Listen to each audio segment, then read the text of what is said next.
All right. Welcome back to another pro school.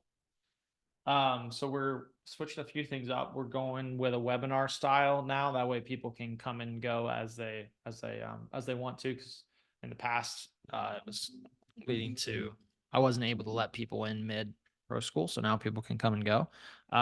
But we do now have to do like the hand raise thing and stuff. So today is just going to be general Q&A, but if any of you have questions, let me know. You can type in the chat, and then you could or raise your hand, and I'll add you in to talk, or you can put a question into like there's a Q&A system too that you can put a question into. So up to you guys. But I don't have anything specific to talk about today.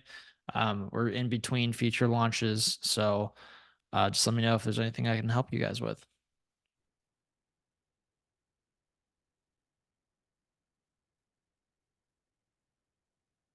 Matt, anything?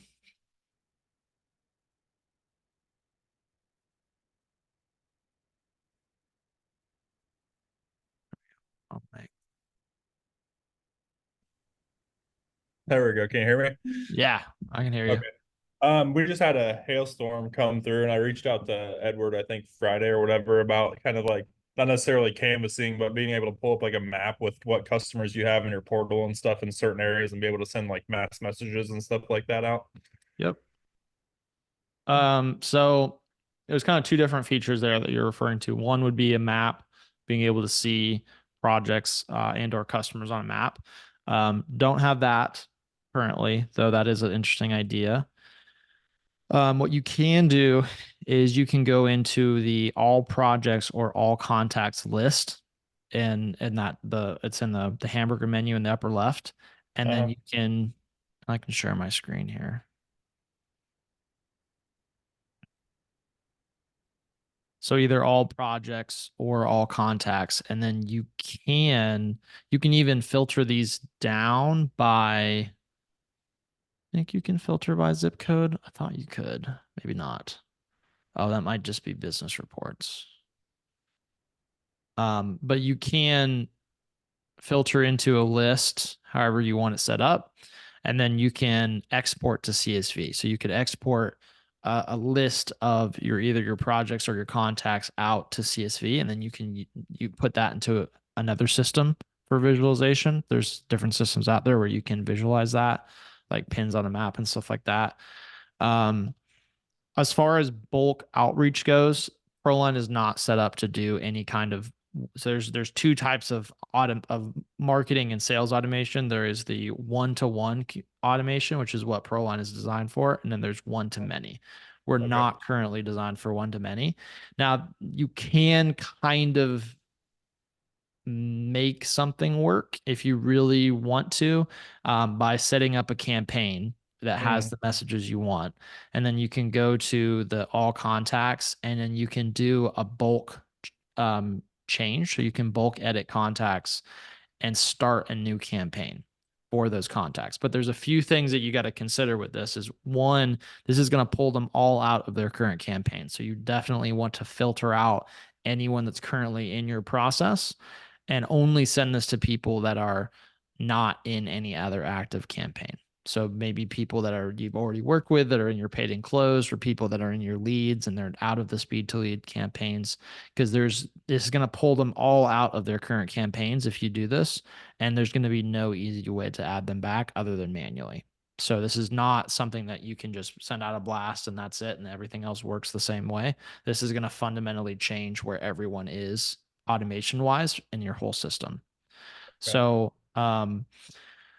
So just keep that in mind. The other thing to keep in mind with this is that this system does not in any way protect you against burning your email addresses or your phone numbers. So if you do run one of these and you send it to more than probably about it depends on how many other automations you're running, and it depends on how distributed out these contacts are across your team.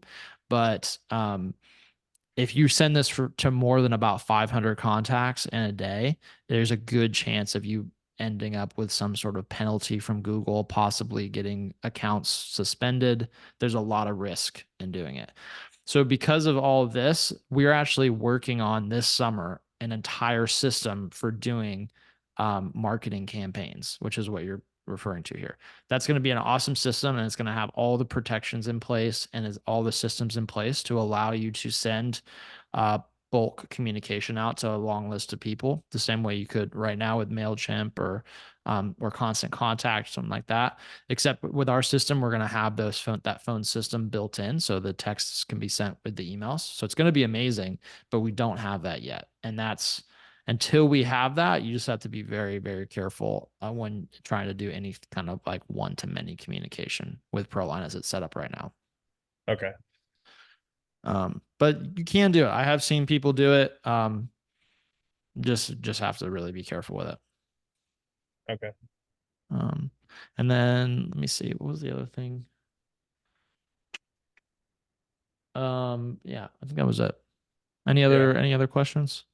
So I've set up like I don't even know the proper term for it, but like the filters at the very top, like you got sales and then production and all that stuff. So I've set up another one for like storm inspections or something like that. And is there a way, like once you're hitting the plus sign and putting in like a new project, for it to go into like a different category other than like the new leads on like the first page or whatever? Does Um, that make any sense? I think Kyla, who's on the call, was so they were having the opposite issue because the way we originally had this is what the pipeline you're on is where it would default go into.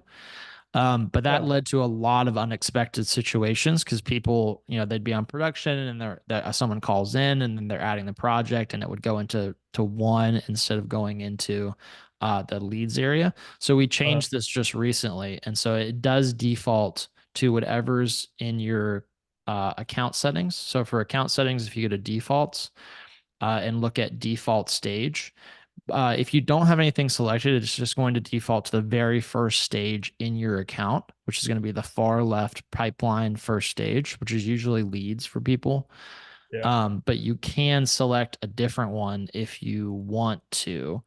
But the thing you just have to keep in mind is that you have a single default stage, and so if you change this to something in that storm inspection pipeline, then if you have somebody else call in that's not related to the storm, then you're gonna have to manually change that stage Right. on project. Does that make Okay. sense? Yeah, so it's probably just easier to leave it as that and then like move it over once I have it added, probably. Yeah, I mean, it depends on how many you're going to be adding and how, like, Yeah. what, and Like if if we're if out canvassing everyone, for a day and that's all we're going to be doing, then I can maybe change it and then change it back like once we're done or something like that. yeah, yeah, Yeah. for sure. Um, yes, that would be the best way to approach it. So, if you're doing a whole inspection, like storm inspection, then you could probably what you might want to do is, let me think.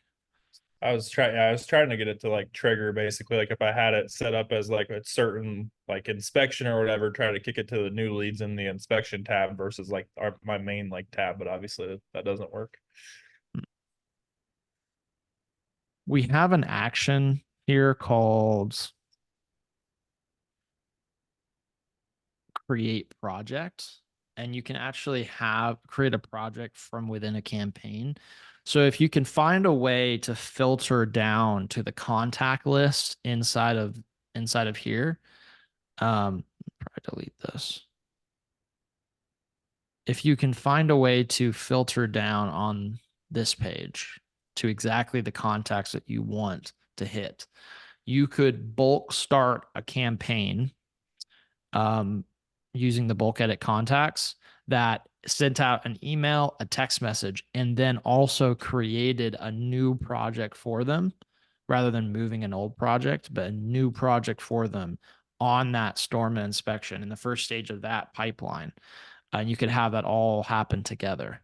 And so the main difficulty is going to be filtering down into the contacts that you want. We don't currently have a way to do that by zip code. That is something that we have on business reports right now. So it is something that conceivably we're going to also be able to add at some point to the list. We just don't have it right now.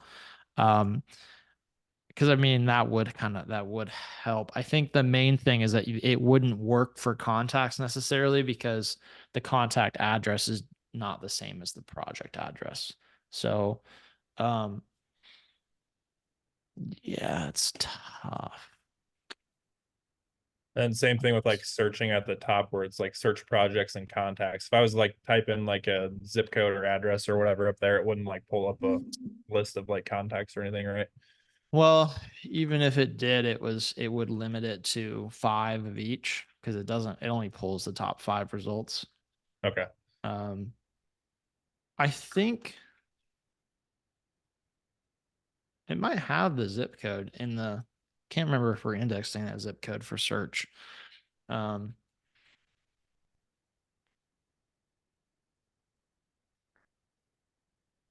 let me see. Let me see how hard it would be to add in the zip code filter that we have here on these pages as well. And because I think the main thing is just that it's if and by default, depending on how you're putting these contacts in, we usually do add the project address as the contact address automatically, so it's in both places. But it just depends on how you've been adding contacts and whether or not you've ensured that their address is in both places on the project and the contact. But because we might, if we add it, but then you don't have zip codes on any of the contacts, then that's not necessarily that helpful. But one thing, trying to think. Yeah, I mean these systems need a lot of work, and it's something that we are rebuilding as part of that marketing campaigns. It's just not something that we're gonna have any like in the next. It's gonna probably be about 90 days would be the earliest that we would have anything Okay. rebuilt. But I can look at adding potentially the zip code tonight just so that you can try to target by zip code. I just don't know how effective it's going to be at targeting a list of contacts specifically. Like projects, where you'd be able to target no problem, but um, contacts might be a little harder. But I'll look at that. Let me see who else do we have a couple other people in here. Okay, no. Yeah, anything else I can help you with? Or Um, Kyla, feel free to also raise your hand if you think of anything. But anything else I can help you with, Matt? Yeah, I think I don't have a specific example, but I just know we've run into it a little bit before. So like we have a separate guy that we work with that does like interior projects, and he has us like just try to keep all the projects in house, quote unquote, for him, has us quote projects for him.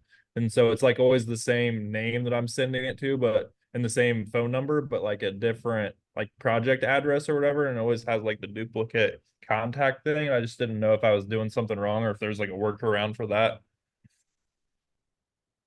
Um,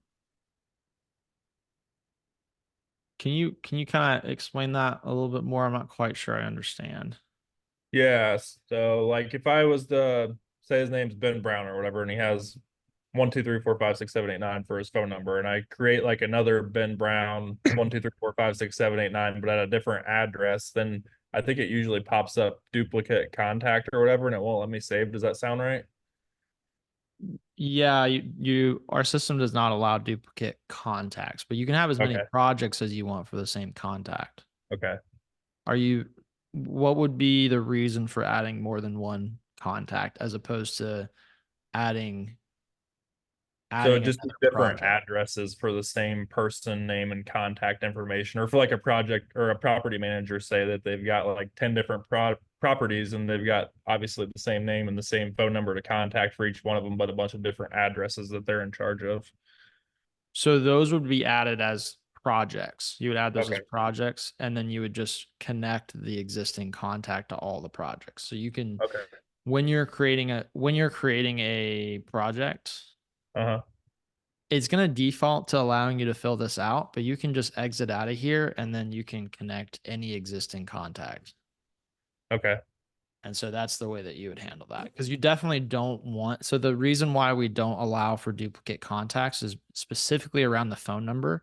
If we have 5 contacts, say, with the same phone number, and a text message comes in, where does the text message go? Like, who was that from? There's no Yeah. way of us knowing like which contact it was supposed to be from.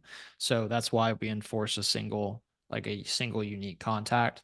But then you can have any number of projects for each contact. And then we're also will at some point, I don't have any specific timeline for this, but at some point we plan on adding an organization object that's similar to contacts so that you can have a single for things like property managers or commercial projects. You can have an organization and then you can have a contacts in that organization, and then the projects can be assigned to the organization instead. So that's going to even make that more robust. But yeah, there should never be a reason to have more than one contact with the same contact info.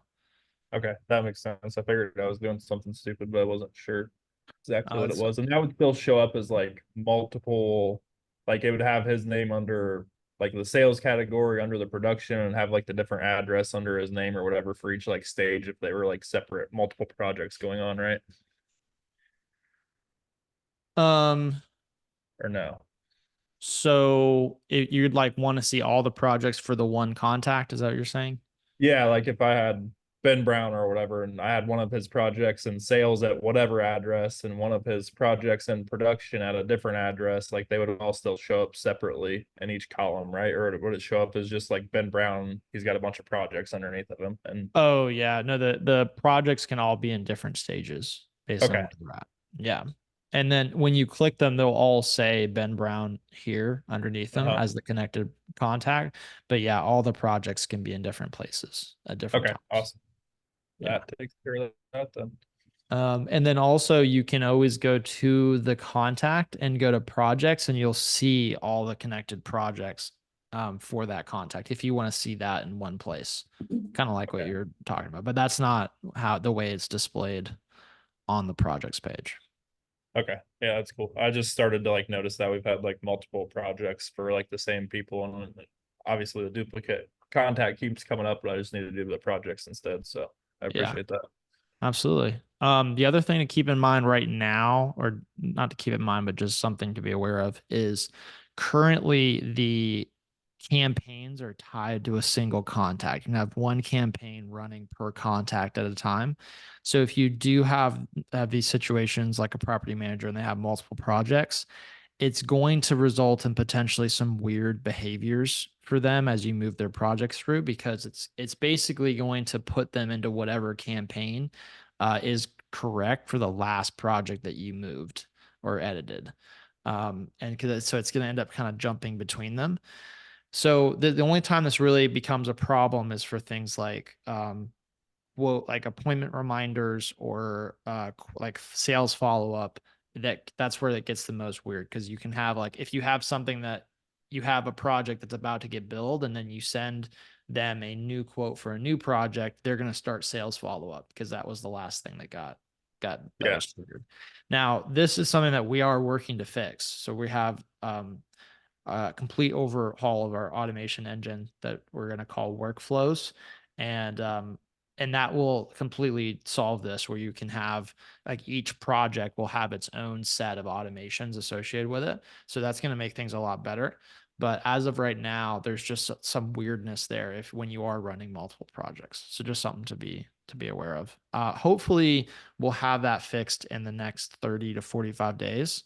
We're a good way through that rebuild. This part of the reason we haven't been launching a lot of other features is because that's been the focus, and it's a really big undertaking. So Cool. Appreciate it. yeah. I just see Ben joined us. Ben, do you have any questions? Feel free to raise your hand, type in the chat. Um, or Kyla, if you have anything, feel free to jump in.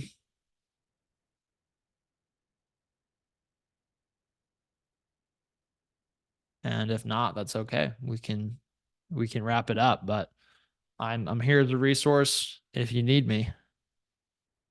So let me know if there's anything I can do for you.